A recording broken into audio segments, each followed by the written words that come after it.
Earlier in the show, Bob set up infrared cameras to watch a young pack of wolves at night. But this was no reality TV stunt. There was an important reason behind it. You see, these young wolves have been separated from the main pack in Wolf Wood prior to being moved to Dublin Zoo. Bob has been checking on them, but they were showing classic signs of stress as soon as he went near them. So he wanted to find out if they calmed down when they're alone. If they didn't, the move may have to be reconsidered. It's the next day, and it's time to review the footage. But what will he find? Well, what I'm noticing at the moment is it seems to be there's a couple more stressed than the others. They're pacing up and down. It doesn't seem frantic pacing, but yeah, they are pacing. They've worn a bit of a pathway in the straw, that's for sure. They don't seem too fast. It's very rare for Bob to get such an insight into the nocturnal activities of these wild wolves. But his secret filming may have been rumbled. Oh, that's brilliant. He's obviously can tell where the camera is and wants to stick his nose in there. So this one isn't pacing as much as they were earlier. It seems to me that they are much more relaxed when there's no one around, obviously. But, you know, I'm quite pleased. They're not too bad. Not as bad as I thought they would be at this stage. There's definitely a noticeable difference in behaviour between the wolves. This may be due to the fact that they all have different personalities, but Bob has his own theory. Well, what you can actually see is not too dissimilar to what would happen out in the park. Anyway, they form their own little pack, and they have that pecking order within that pack.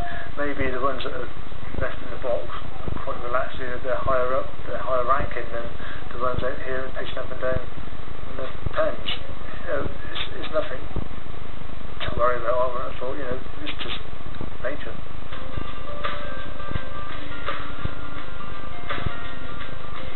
The journey to Dublin Zoo by road and ferry will take around 24 hours, so it's crucial that the wolves remain calm. It's therefore a great relief to Bob to see them finally looking more settled in time for their collection by the team from Dublin.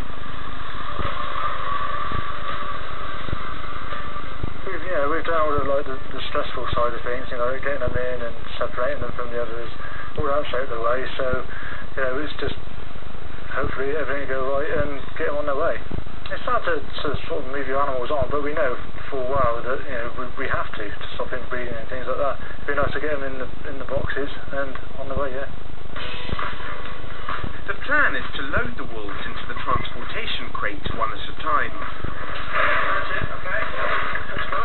The crates are positioned at the end of the run, while Bob and Brian encourage the wolves in. But coming into contact with humans again, how they'll react is unpredictable. The only problems that we can foresee is the fact that they won't go in the boxes, but hopefully that won't happen.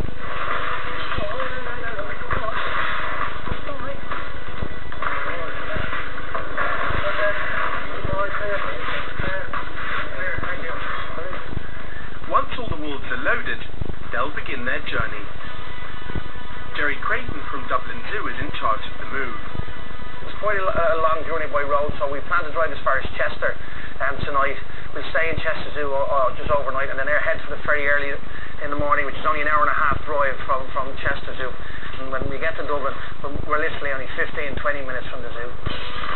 Come on, Ed. Come on. That's it. Good on you. I don't think the journey at all will be stressful. You know, they'll be in boxes, they'll be in sort of a dark environment, which they would like. They feel secure in an enclosed space. Be glad to get out the other end, I should imagine, but I don't think they'll be too stressed.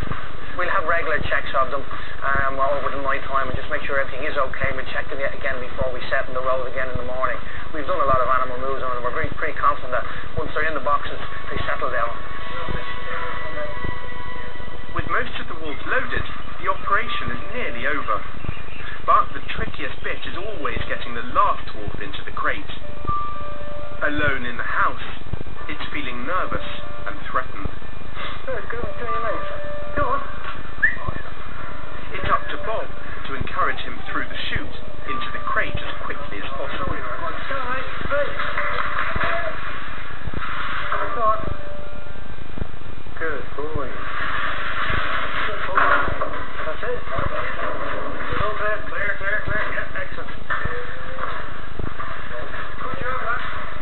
that went really, really well. Walked straight in, how we wanted it to happen, really. Yeah, brilliant. Really, really good. Thanks very much. Thank you. Have a good trip. Have a good trip.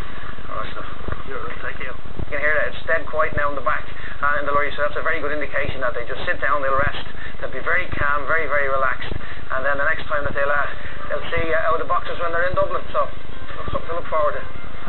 As the young pack of wolves leave the park and head to their new home, the keepers hope that the remaining pack will start to breed.